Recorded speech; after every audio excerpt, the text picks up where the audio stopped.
For the next hour we will control all that you hear. You are about to experience the knowledge and insights of the Media Mothership. Okay. Yes. Oof, that was loud. Apologies for that. You're listening to Media Mothership here on Edge Radio 99.3 FM. I am your host, Dr. Craig, joined by Lord Taylor. Hey. Yo. And B.A. Zeke. Yo, I'm back. And on this show, we look at how media shapes our understanding of the world around us. And we are streaming on YouTube and Twitch, so you can shoot us a message on either of those platforms on our live stream there, or we're also on edgeradio.org.au, live streaming there. You can go to the website and SMS us, if you'd like, on 04 888 11707. That's it. Or you can fax us at... You can mind meld. You can. What's the one where you tap it or whatever and it goes? Morse? Like Telegram? Morse code. Like a telegram? Oh, Telegram. Telegram. Yeah, Telegram us in. We're not on FM, importantly. Currently, right now. Currently, that we know FM, of. FM's down. Unless it's happened to come back on in like the past minute or so. It won't. Let's check. No. Okay. So today's show, what we're going to do is dive in and talk about some interesting news around Doctor Who. Before you talk about this, I've got something interesting that I learnt this week. Oh, sure. What I learnt this week, because I've been rewatching Get Smart and going Really? through all that. Yeah. So Get Smart, for those that don't know, 1970s? Yeah. 70s. Don Adams. Don Adams, yeah. Plays Barbara Feldon. Right, and it's a bumbling Cold War spy. So think Cold War, US versus Russia, spies, James Bond. But comedy. Yes. And during one of the episodes, I noticed that he rang the chief, and he went through like the the operator, and said something like Epsilon 119006. And so with all of the old, during that time, yes, things, they have these sort of like code names which are specifically for TV shows to use. Right, so someone can't use that thing, because obviously they're saying a number, and someone could go, oh, in real world, I wonder what happens when I put that number in. Yeah. And well, by going to an operator, and it didn't sort of like go to anything, but then it appeared in like the A-Team and appeared in other things around that. So it's a shared universe. Yeah. So SMS in on Epsilon Alpha Gemma 13 on Epsilon 0488811707, and we are in the Get Smart universe. Yeah. Not bad. I mean, there's always those questions of how does your life pan out if you found yourself in the last video game you played, or the last TV show you watched. So there could be worse than being in a Get Smart episode. People don't die in Get Smart, right? I mean, it's the TV code, family friendly. No, they die. Mel Brooks, right? Really, people. Yeah, Chaos Agents always die in the episode. Yeah, but you don't see blood. No, absolutely not. No. Yeah, but they're still okay. And wasn't there a robot assistant, Hamey or something? Jaime. Jaime. Jaime. Yeah, what an odd name. It was really believable up until they called him. Yeah. I'm sure it stands for something. So, maybe we'll do a Get Smart episode in the future, because we are going back further in time. Whoa. I was talking to Zeke about this being the phenomena of media archaeology, where you're taking lost media or media formats that have been abandoned. We've got plenty of them in the studio that we use. The MD player is a archaeological piece for media. Oh, yeah.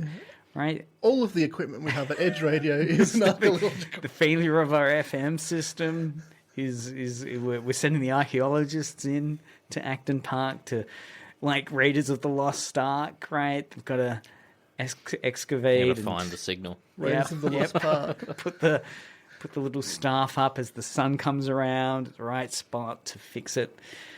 So we're going to do some media archaeology because in the news there was a couple of stories that, I guess excited me. I was kind of excited because it's one of those things you do hear about occasionally. So Gizmondo, we'll run first with Gizmondo's take on it. Their headline is "Watch a clip." Is it Gizmondo? It's not. It's Is he it always. Gizmodo? It's Gizmodo. He Gizmodo. always puts the N in, and I can't Okay. change it. I was sitting here for like 5 seconds thinking, did I read it wrong? Gizmodo. Yeah, Gizmodo. Thank you. He'll do it. He'll do it next week as well. Don't bother. Watch a clip of Doctor Who. What's an alternate world? It's is that me that's making that interference in our system? I wonder. I think so. The BBC restoration of 2 episodes of The Daleks Master Plan, unseen since their first broadcast in 1965, will stream in the UK next month. So this is basically the BBC has recovered 2 missing episodes of Doctor Who, and these episodes are The Nightmare Begins and Devil's Planet. And these are from the 1965 serial The Daleks Master Plan. They've been unseen for over 60 years. Clips have now been released publicly, and restored versions will be streaming on the BBC iPlayer next month. So not available in Australia if it's BBC, right? I don't think without a VPN you'd be able to grab that. So 2 years after it started as well, yeah. Right, so 63. So this is William Hartnell, the first Doctor, obviously, and it brings to a total the still missing Doctor Who episodes down from 97. So there had previously been 97 missing episodes to now 95 out of 152 that were lost due to the BBC's poor archiving practices before 1981. What do you know? What do you guys know about the BBC's poor archiving practices before 1981? They would throw away tapes. They weren't tapes, were they? They were film back in I think those they were days. film and video, right? They were film. Maybe starting to use VCR, maybe, but still using film. So the big giant like canisters with the film rolls around them, and they would throw them away. They would tape over them. Tape over them, I've heard that they were so. Yeah, more commonly they would tape over them. Yeah. And that's due to the cost, right? And if you're in a penny pinching BBC environment where every cost is tabulated. Yes, and interesting. I don't know whether it was the Gizmondo article or Gizmodo, or it was one of the other ones. Yeah. Yes. But they talked about, because I've heard a lot about like the archival things of the BBC and all this other stuff, but I've never heard. But one of them brought up the point that there was a union dispute at the time because this was early television, and repeat broadcasts weren't a common thing or were happening really at all. And they were disputing that because of royalties for the actors as well. One of the other things they pointed out was the union... Because the royalties wouldn't be going to the actors for repeats? No. So there was no deal. There was no royalties deal. So they had no idea what would happen if they play them again and an actor who's in there wouldn't be compensated for it being played again. One of the things they also put out was was you wouldn't play it again, but you would in fact re-record and then put it back out. So you'd... Right. That was weird. Was this what they mentioned in the article? It was one of the proposals put forward. Is like, instead of just repeat broadcasting it, you would actually recreate the episode again and then put it out. And mostly because, we'll listen to... Because what I've set up is the commentary track for... The first Doctor and the Daleks. Oh, that sounds interesting. It's smashing. And what's really fascinating is we'll listen to it in real time, maybe on 2-speed, is that, they would record them live. Almost as a kind of theatre play, right? In terms of it was recording, and the less editing afterwards, the better, and they'd just try and then... capture it completely. So a very different model of making TV. The BBC poor archiving practices before 1981 resulted in episodes down from 97 to 95, 152 that were lost at that time. Most of them the second Doctor. Right, Patrick Turlow. And Troughton? Yeah. I corrected. Patrick Troughton is the uncle of Dudley in the Harry Potter film series. Oh, really? Yeah. Okay, deep dive. The thing about the accommodation of those losses have been the fascinating way in which they've tried to regain that content. So, of course, some people recorded on cassette tapes, Doctor Who episodes as they were watching them as a kid. The far-flung colonies of the UK had kept some of these episodes where they were instructed to delete and destroy them. I mean, yes, there were destructions. So, yes, there many stations in South Africa or Australia, New Zealand had been instructed to destroy the copies. I mean, that's the only reason why we've got about 40 or 50 of the Goodies episodes, is because they were in the Australian archive, which they were supposed to get rid of, but didn't.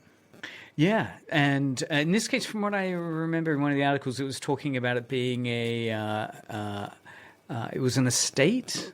Someone had passed away, and it was their estate. Somebody had a collection. I think what they said, as I was skimming through the articles, was that they would have. So the reason that this serial, right, is a part of a series that has never been viewed outside of the UK. So it was never internationally distributed. So it wasn't in Australia. There's no copies in Australia, New Zealand. I believe the last one that was recovered was in Nigeria, and then was sent back to like a completely different episode. I don't know which one it was, but that was the most recent one that was recovered. But these ones were never sent anywhere, so there's no copies of those. But they did create copies purely for like editing and testing, so then they could see how viable they were to then sell internationally. Right. But they were never sold internationally, never viewed internationally, and most destroyed or whatever else. But these copies were the ones that remained, the ones that were like test reels. And that's the two that I believe were in this collection. Which is why, not the whole episode. So the BBC.com. Yeah, so on their own website, their article provides a little more depth, talking about how they were discovered in an amateur collector's ramshackle personal film collection in Leicester. Just Leicester. Is it Leicester or is it Leicester? Just Leicester. Leicester. Where's people? Where's Leicester? I feel like Leicester's a real place. Leicester? I've not heard of Leicester. And maybe it's I'm spelled wrong. Leicester. Yes, Leicester. Oh, okay, Leicester. From the English, Leicester. I wonder what the etymology of it. Maybe French? I'm Norman on it. Invasion. I'm on it. And will be restored and released on the BBC later.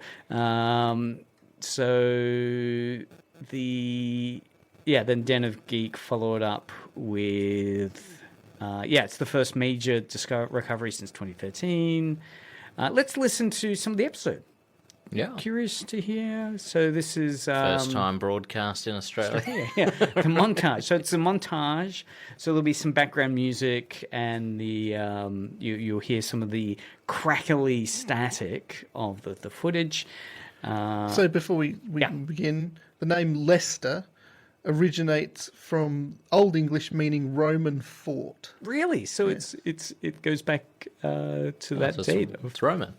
The Romans. So really, Italy should be excited about this with that Roman historical connection. If you say so. All right, let's listen to some of the... Oh, I can't play it on there. Hold on, I'll need to... get it up on my audio. This is unbelievable. Okay, I'll talk more about Leicester. It comes from the word ligore and chiesta. Ligore means like the people tribe sitting near the river, and Chester comes from the Latin castrum, meaning a fortified town or camp. So a fortified town or camp near the people who are near the water. That makes sense. I feel like I've heard of a castle in how do you say it again? Leicester. Castle. I went to England and went to all of the different forts and things like that, and castles and things like that.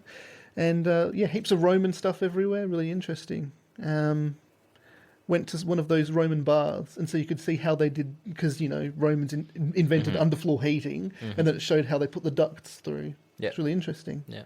Viaduct. And pipelines, one of the first where you could actually pump water that isn't shit.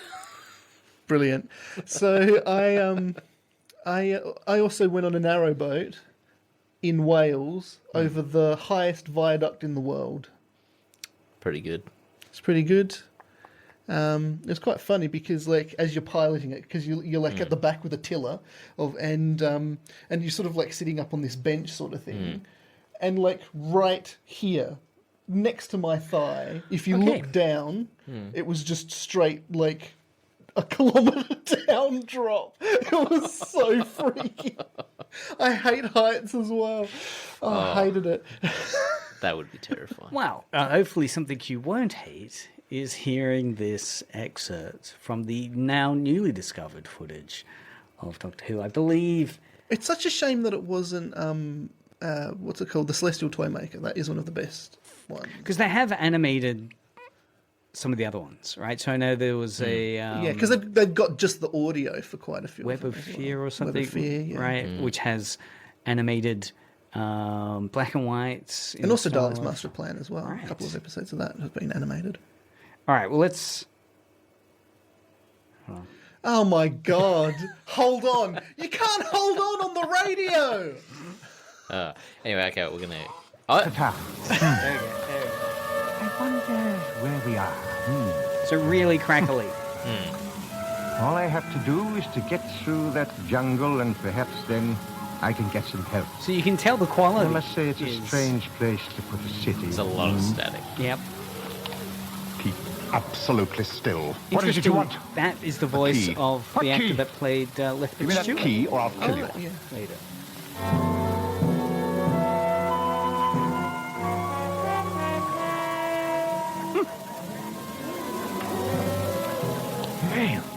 But I imagine they can put it through some kind of The solar system? Yeah. graphic improvements. Why would it be graphic improvement? It'd be audio improvement, wouldn't it? Yeah, audio, as visual. well. Yeah. But hopefully, HD it. Well, surely this already has been. Strange Right? indeed. Yeah, probably. Yeah, no, it has, looks yeah. amazing. It looks Yeah. So, So there is a lot of static, but it still sounds pretty good. yeah, Yeah. yeah. It's a Dalek spaceship landing. Here we go. Here we go. Space Vessel 111. Yes. It's amazing they've got Dalek episodes as well. Excellent. I will Yeah. await Well, I think as well, my this is the guest 4th appearance of the Daleks. Oh, right, at this stage. Nerd. Yeah. It was in the article. I'm not, Oh, okay. I'm not gonna say. I won't take credit for that, but yeah. Because, yeah, it is interesting with the, the set designs, the acting. It's from an era where Doctor Who's considered very much kind of disposable and one-off, and I think this was only the 3rd season, perhaps, of Who's Doctor Who ever. the companion in this? Is it Dodo? Planet, believe me. No, the guy. What was his name? He's actually in some of the articles when they're talking about it. The companion who they brought to Ian? Leicester. Huh? Now we've got it. What are we going to do with it? Well, for the moment, nothing. Makes sense. I mean, you said Yeah, no, the guy who was the companion in this, I can't remember what his character was, but Ian? he's still alive, and they tricked him into coming to Leicester and viewing these episodes. really. Yeah. Well, see, yeah. there is a line that I want to get So to. many questions. Don't know if. Oh, it's not there. Anyway, Nice. Okay, so Stephen, Katarina, and Sarah Kingdom were the companions. Yeah. I love the old accents there as well. Just really reminds me of gentlemen. This is democracy manifest. now, yes. So let's jump in. So that's the background to then looking at hopefully some interesting ways in which to understand, I guess, the significance of finding these episodes from when was it? 64? 65. 65, sorry. Yeah. I enjoy listening to commentary tracks. Often I find them much better even than the actual film or TV show That itself. is mental. I don't agree with that. I'm really curious about the making of media, so I do find it sometimes. I know, but usually commentary tracks are just people just like, oh, we just had so much fun. Well, let's doing listen to this one then. So this is. So I want to have a look at. This was recorded, of course, decades after this episode came out. Yes. The production team involved in creating these episodes. So it's not the actors. This first one isn't the actors. And the first segment, if I can cue it up. Series, it's recently. Hold on. Is the kind of chaos of making Doctor Who, which is interesting to hear. At 1:59 into it. Close. Here we go. All right. So again, we're hearing the female voice, which is one of the key production people responsible for producing Doctor Who, and the male voice is the director of this episode. Right. Of the show, you didn't stop for retakes, and retakes then would, if you remember, Verity 1 didn't stop unless things really went wrong. Well, you weren't really allowed to. You weren't really allowed to because it cost tape. Yes. Every 2 inches of tape cost something or other. And also, I think that this particular serial, it was the first one we made that was set in the future, and it was very, very ambitious. Had to achieve an awful lot in the studio, not to mention, building the Daleks and the way they looked and everything. So this is Doctor Who and the Daleks, of course. But what's interesting is that there's early points we're making about how... do you know what else is interesting? Go on. So the director, Douglas Camfield, died in 1984, so I don't think it's... Oh, it's not him? Well, let's go to the start. Hold on. We'll listen to the start as they get introduced. Who is it?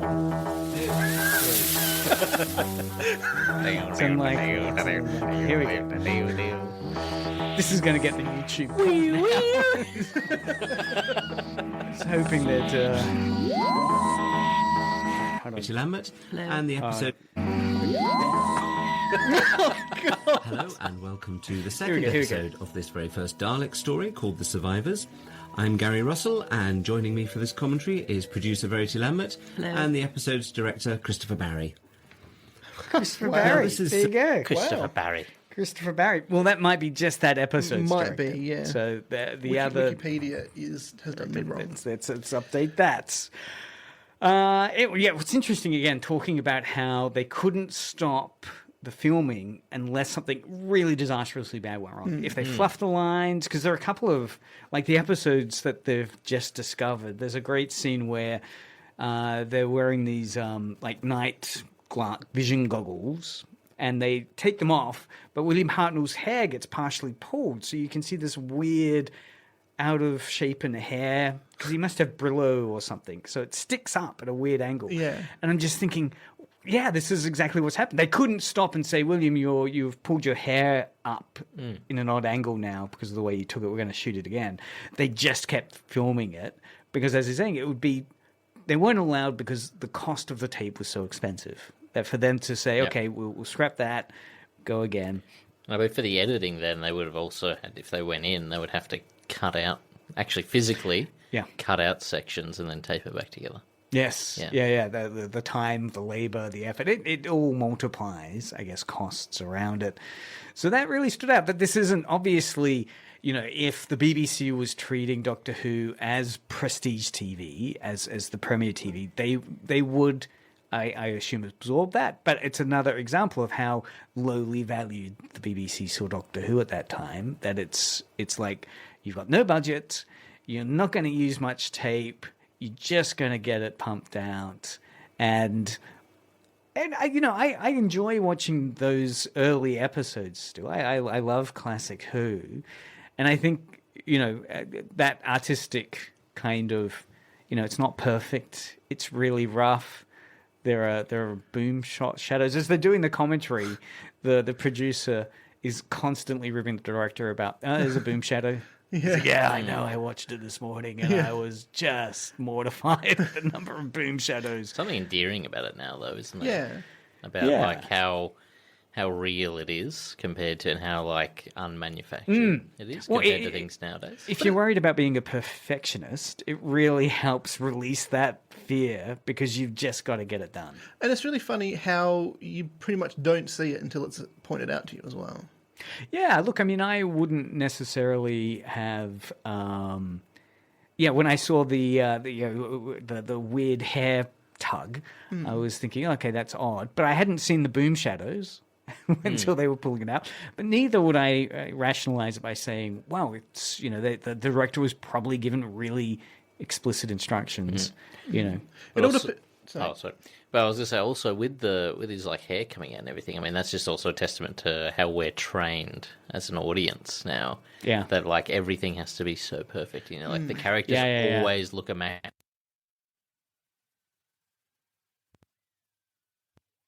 Right now, if you had some beautiful locks, or even William Hartnell's like back or whatever he had, and you took your hat off, and then like some hair could come up. Or you get like a hat indentation around your head. Yeah, and it's completely natural. But we don't view as an audience. You're just like, that's a bit weird. Yeah, you think it's a setup. It's like, oh, it's Jim. Oh, Jim's calling. Jim. It's all about where the audience's point of view has been drawn to. So, for example, I was rewatching Faulty Towers for probably the 3,000th time of watching. Again, 1980s. Yep. John Cleese playing the Basil Fawlty, the hotel owner in Torquay. Yep. With Manuel, Andrew Sachs. The episode, I can't remember which one it is, but it's the one where they're putting on the dinner for everyone, and Manuel gets his foot stuck in the chicken and sort of kicks it open and goes through the door from the kitchen, goes through the door into the sort of dining area, but the camera is just in the kitchen.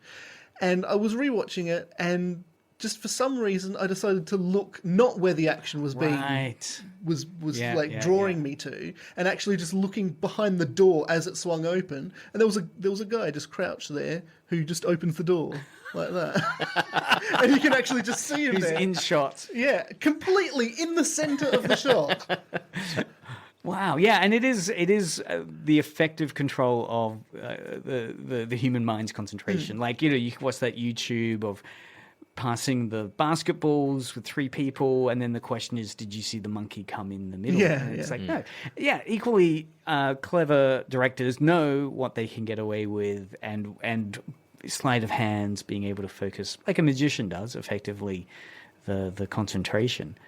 All right, well, let's look at if we can cue up the next example at 3:05. And again, this is following on with that idea of constraint becoming style. It's recently been on, which are very much shot on film and in big sets and big areas, and it's much more sort of cinematic and not TV, not up in your face. Gives this a very claustrophobic look as well, doesn't it? Well, certainly the sets are claustrophobic, and it helps the atmosphere of the drama. But there's some lovely lighting here as well. There is. Well, I think the lighting director, John Trier, was one of the great lighting directors. He became, well, yes, he certainly was. He's still going in films, I think. And we were very lucky. I think technicians quite enjoyed, once they started working on Doctor Who, and realised that there was a challenge and that they could do really quite different things from regular drama. I think they found it quite entertaining to work on. Yes. So it's interesting, again, that lovely lighting. Idea of the lighting, again, effectively being able to be used to hide the fact that very, very small claustrophobic stages they're on. And it's so important as well. Do you want to take that? And it's so important with the lighting, especially in black and white as well, because that's pretty much all you've got. Yeah. I think that's something that's not really. I mean, like some people know, but I feel like in modern Doctor Who, especially, like a lot of people forget that some of the charm of Doctor Who was how, just like DIY everything was. Yes. There wasn't a lot. Like the reason like people love the Daleks and how they look and everything. They look like that because they didn't have a lot of money. Yeah, exactly. Yeah, they had a whisk. Yeah, they had to work with what they had, and that was sort of part of the charm, which is lost a little bit when they start to like give them too much money for Doctor Who episodes, because now it is such a cachet thing. Look, some of the time that constraint itself becomes the style, right? That the small sets that, again, it shows how low down the order of priorities Doctor Who was, that they were given a very small stage to do all these different environments in. Obviously, they've got the TARDIS set, then they'd have the planet set, and then maybe an interior, but all on the one stage, and having to use lighting effects or different camera angles to be able to create a bigger sense of scale. But yeah, in the commentary track, again, they talk about that claustrophobia, that they're really acting on top of each other because the set was physically so small. I just had the idea that Jim's probably calling you because he wants to tell you that it's not working on FM, but it's not working on the internet as well. It's not working on DAB either. Oh, well, look at our reactions on the... And so this will be a lost episode. That's true. That's true. We could be making a lost episode. I love the meta-ness of that. Talking of lost things, though, the next point I want to get to is this idea that the Daleks almost didn't exist. I had no idea of this until I was listening to the commentary track where they talk about the Daleks on the wrong phone. And so I'll cue it up. There's two little segments to play where they talk about their recollection of working on the Dalek idea. So again, this is Doctor Who and the Daleks. This is the first Dalek episodes that were coming out. Yep.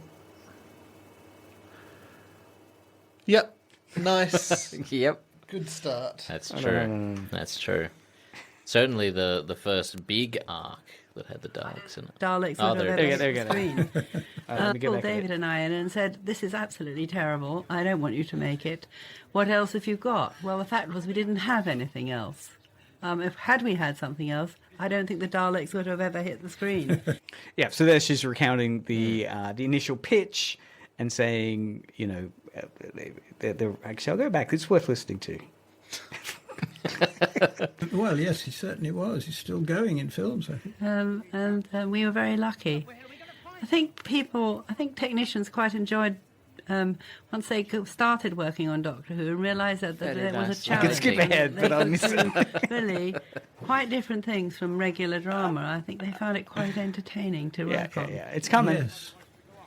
What do you remember, Verity, about the actual setting up of this Dalek story and Terry Nation coming to you, presumably, or via David Whittaker coming to you with the plot and everything? Well, the first thing I remember is that we nearly didn't make it at all because Terry delivered his scripts and David Whittaker and I both thought they were terrific story, very exciting, and sent it in to Donald Wilson, who was head of serials. Boom shadows there, terrible. And Donald hated it. In fact, he called David and I in and said, "This is absolutely terrible. I don't want you to make it. What else have you got?" Well, the fact was we didn't have anything else. Had we had something else, I don't think the Daleks would have ever hit the screen. So we had to make it. And to give Donald his due, he, after it was such a success, he said, "I clearly know very little about this, and you and David seem to know what you're doing, so I shall leave you alone in future." Oh, how wonderful. How wise of him. So there's another section, they also talk about their surprise at how effective it went with the Daleks. Still happens. Yes. Were you surprised, Verity, at the sheer success of the Daleks, that suddenly this was something that had taken off and that kids around the world were practicing it in the playground? Or did you have a sneaking suspicion that it could be? I was astonished. I mean, I thought it was a very good thriller serial, but I had absolutely no idea that it would take off in the way that it did, and that those... Although, I have to say, I remember going down to the rehearsal room for a producer's run, and they had the Daleks there so that the Dalek operators could practice in them. Mm-hmm. And I do remember that everybody wanted to get inside a Dalek. and so there was something quite attractive and appealing about them in that way. How quick... So it is interesting, something so iconic and so established as part of Doctor Who is kind of an accident, right? It's like well maybe wouldn't have happened, right? We had a couple of other script ideas that were there, and I wonder what it is that they didn't like. Like, was it the story, or did they look at like the concept art or whatever of the Dalek and go, why do we have a big trash can with a plunger? Well, those are the jokes, right? That is, I mean, while it's become an iconic image and it's very much wrapped up in that kind of kids hiding behind the sofa myth, well, in reality, but that the mythologizing of Doctor Who as a scary experience at times. The Daleks is wrapped up in that. I think the voice. I feel like it has to be the story, because the first story wasn't actually that sort of engaging, but it was just having that concept of that creature, which just got into everybody's minds, and then they were able to run with that and make it better and better until we get to Tom Baker, where we get some of the better. Yeah, look, it is interesting. There is a I'm not sure if I'll get time to get around to it. At the end of this second episode, there's a scene where to get away from the Daleks, they've defeated a Dalek. And to get away from them, I think it's Ian decides to go inside a Dalek, right? The Dalek's being destroyed, but it's still functioning. It decides to go in, but there's you see a kind of the gloopiness of the Krull or whatever it is, the species that have been Khaled. Yeah, the weird little tentacle thing. Yeah. And that's triggered letters to the studio of horror. That that scene where the thing is kind of, I think it's only a very short thing of it kind of under the base of the Dalek that you see. Actually, I don't know whether it has to do with that specifically, but this whole serial. So as I said before, the serial wasn't aired outside of the UK. But part of the reason for it to be financially viable, they needed it to be accepted for sale to Australia and New Zealand, and then they could also send it to other places. So it had to be Australia and New Zealand, but because of the laws at the time, they deemed it too violent to air. And that's why it was never sold off and then aired in Australia, New Zealand, and then other places where we've also found lost episodes. So that's part of the reason that it was actually too violent. I don't know whether it's specifically that or whether it's that and other parts of the actual the whole serial, but that was the reason that it actually never... Yeah, there are a number of... like I was watching on YouTube a documentary about the classic Doctor Who. This was a BBC 40th or 60th anniversary, and it was so interesting to hear them talk about the moral panic, media panic around Doctor Who at that time that pretty much plagued its whole run. I think it was Mary Whitehouse in the UK was constantly letter writing to the BBC and to newspapers complaining about the level of violence that was there. There was an episode in particular in the documentary they talk about with Tom Baker where at the end of an episode he's being strangled underwater. Oh, yeah. And, of course, the Doctor Who episode structure always ended with a cliffhanger. And they talk about this episode in particular as unleashing a lot of venom towards the BBC as having gone too far in violence because, of course, the cliffhanger is you've got a kind of soldier strangling the Doctor. There's a shot of him where you see his head fully submerged with hands around gripping his throat.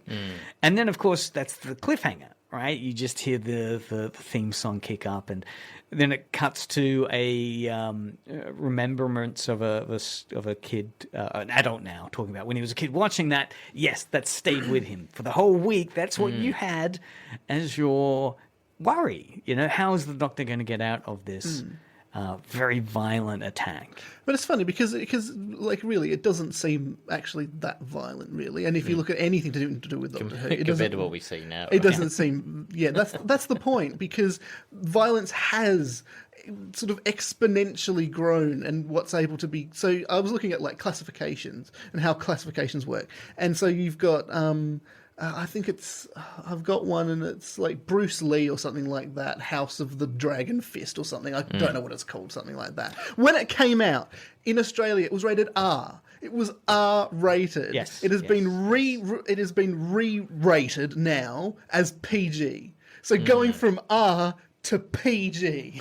Yeah, look at this. I mean, yeah. I think there's an interesting tension there. At one side, there's certainly data which I think backs up your point that when we look back at previously censored material, it does seem really tame. But then there are also kind of older pieces of work that would today be considered even more scandalous. I'm thinking, what is it? Those. Roman works, ancient Roman Greek works around that have aspects of pedophilia within them, which would be much more outrageous to do. I don't know what you're talking about, to be honest. I haven't looked into this.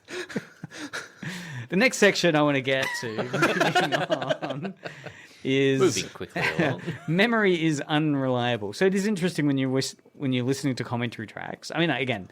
Do you guys listen to commentary tracks on DVDs? I have listened to commentary tracks. It depends. Do you enjoy it? I think you may have said it before, but it depends sort of thing about what they're actually saying. I have, if I'm incredibly bored. Yeah.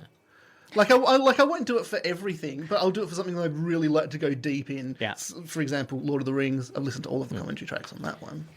It depends on how in depth they go. So, if they're just people going Oh, that was I remember this. Yeah, that was funny. Blah, blah, blah, blah, whatever. If somebody's actually, so this is how we put this scene together. One of the really very interesting stories around that was the original Laserdisc releases of the James Bond films included commentary tracks at a very early stage. So this is where commentary tracks were still in their kind of formative period. So not many releases. This is Laserdisc, so way before Blu-ray, DVD, sorry.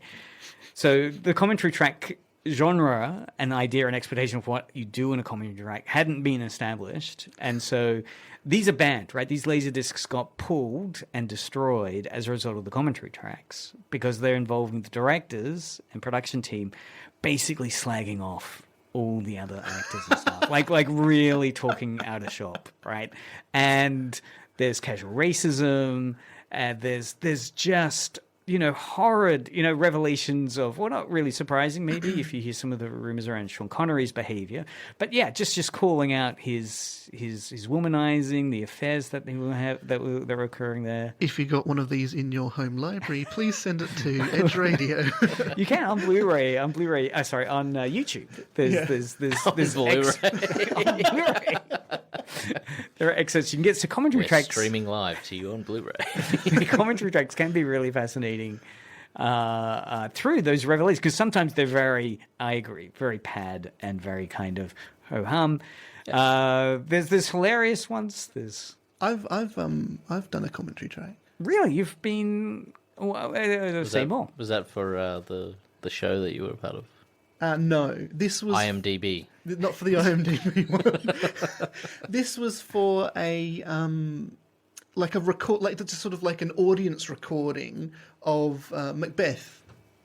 So it was a theatre play. It was a theatre play where it was just up the back of it, so you could see all the seats in front, and then the stage, of course. And then me and the guy that played Macbeth, we just sat there for about 3 hours. While a live performance was occurring of Macbeth? Whilst our live performance was happening on video, and we recorded over the top of the sound. Really? Right. So that theatrical performance of Macbeth was video recorded? Yep. And then you've created a commentary track unpacking that. So there's a separate recording that you're watching. Yeah. Okay, so for a second I thought you were watching you were watching it live, and I thought, how are they doing that? That'd be great. That would guy be so leaves rude. and then does his stuff. Well, I was comes thinking, back, and then you go off and you do your line. No. I mean, I was thinking some people in the audience would have headphones on. Yeah. And have chosen to listen to the commentary track live, provide sports commentary. Yeah. Of the theatre performance rather than the theatre performance itself. But that's the one where I played Ross, Satan, Porter, and Murderer Number 2.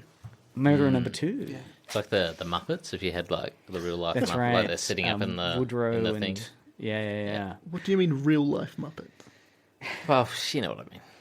All right, so human Muppets. Because one of the fun DVDs to watch for commentaries is often any of the ones that Arnold Schwarzenegger's doing, because it's as if he's watching the film for the first time.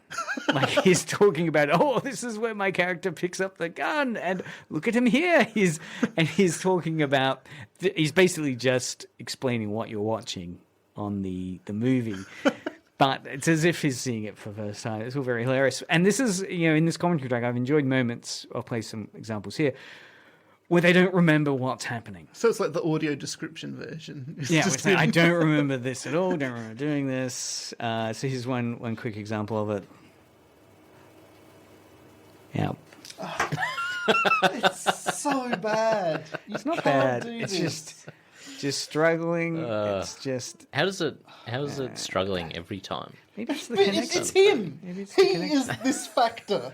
Do you remember anything? There we go. I'll go. I will go. Is all the actually it remains of the original episode 1, which was then scrapped and filmed later on in the production So I block. gather. Do you remember anything about this truncated thing? I remember that there was a problem with the sound filtering from the gallery talkback into the microphones live in the studio over people's headphones.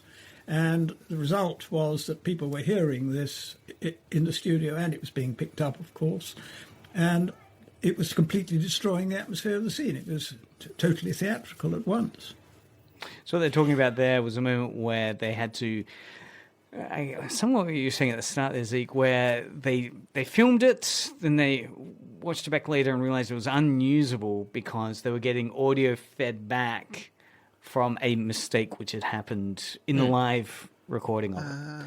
So there are 2 versions of it, right, that were circulated, well, not broadcast, but That reminds me of The Princess Bride, because I was listening to the audiobook of the fellow that was in The Princess Bride. I can't remember his name. No, I can't remember his name. But the fellow that played the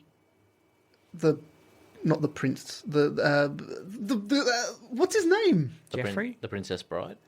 The one that ends up with the Princess Bride. yeah, is it Jeffrey or something? But anyway, it was his autobiography, and he was talking about how the scene in the fire swamp where where he's killing the rodents of enormous size or whatever it's called, and every take they were doing was unusable. They could hear chatter in the background, Right. and then they'd do another take, and they could hear this talking in the background, and then they'd do another take, and they could hear this talking in the background, and it ended up being the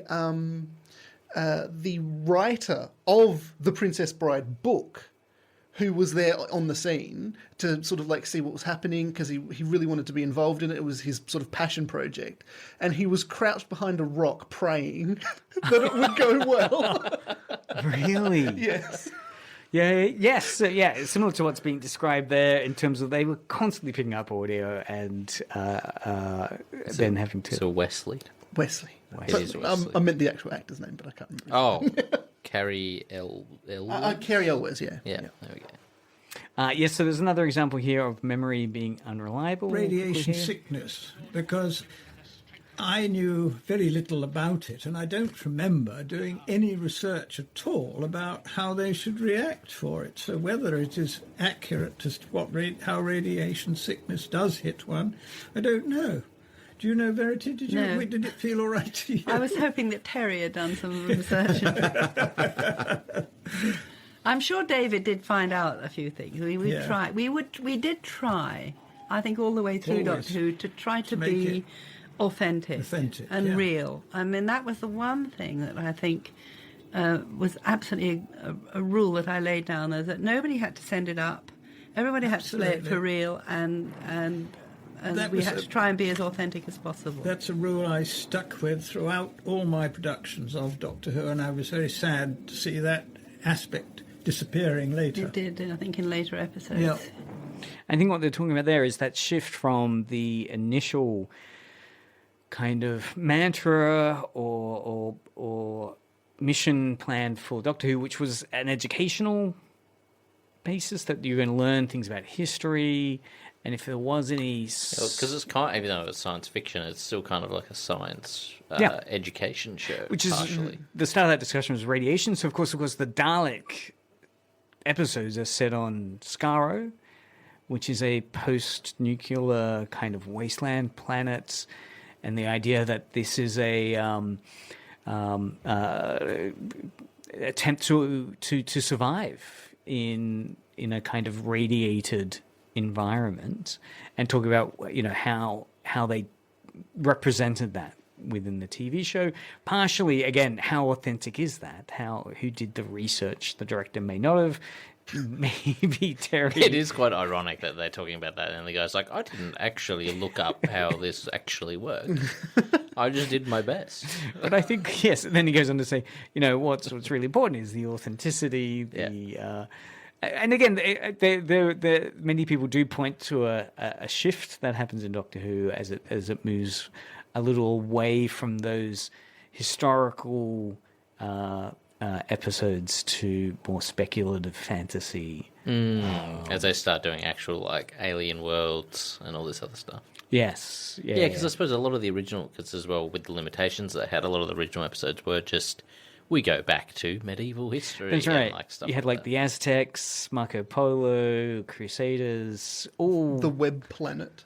Okay, so the Web Planet is where they go off, right? Because that's the one with I guess he was, giant he was always an Ds? alien to begin with, so I guess there was always some element of space travel, but most of it was history. There was meant to be a Earth. balance. Yes, There was meant to be a balance. And as the series went on, many people would say there were less and less of those historical ones where there was more effort to, hey, and you'll learn something about the medieval ages of England while you're watching this episode, and more the monster of the week, which was, again, going back to that point made right at the start around the Daleks. One of the reasons why it was close that the Daleks weren't going to occur is that the initial showrunner said that Doctor Who wasn't going to be a Monster of the Week show, that it wasn't going to revolve around a bug-eyed monster.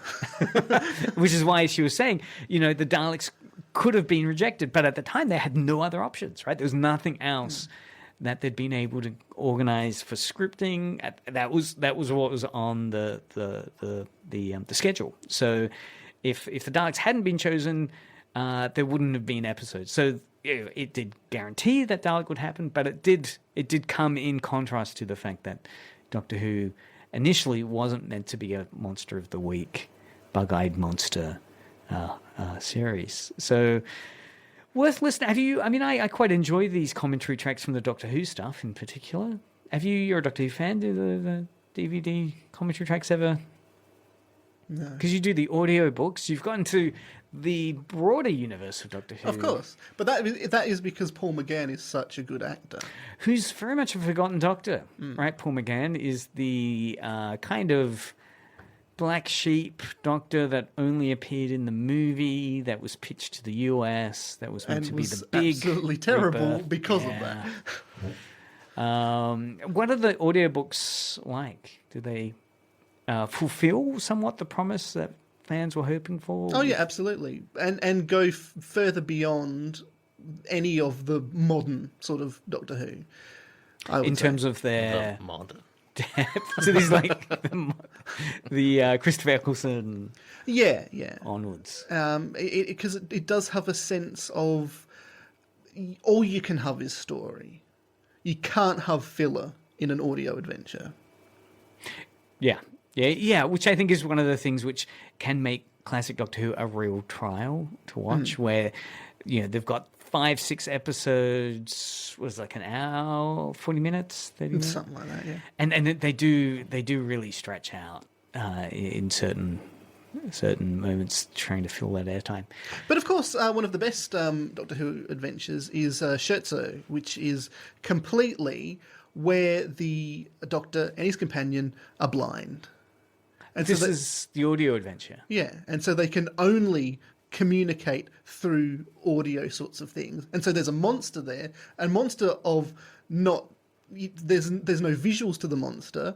It is purely a sound monster. Yeah.